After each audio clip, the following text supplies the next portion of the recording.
Jotend migawo mar tuke Ababu na Mwamba olero ni kweth jotelo mag CAF biro e pacho ka endi tich abich jumani mar chuo wang'gi e dongruok mosetim e bero alap ma Nyayo motelo ne tuke mag laro thuolo mar dhi e tuke mag Afrika ma higa mar 2025 kata AFCON qualifiers. Na Mwamba mane lose sama nobago nyasi mar math mokinyi ne joloch mag lig mar min Kenya Police Bullets nowacho ni alap ma Nyayo no biro konyo Kenya Police FC e tuke gi mag laro simbo mar CAF Confederations Cup e seche ma Police Sacco Stadium imedo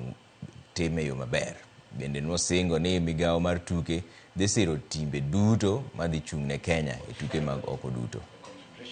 African football will be Nairobi to check on our level of preparedness, and we have a meeting on Friday as a ministry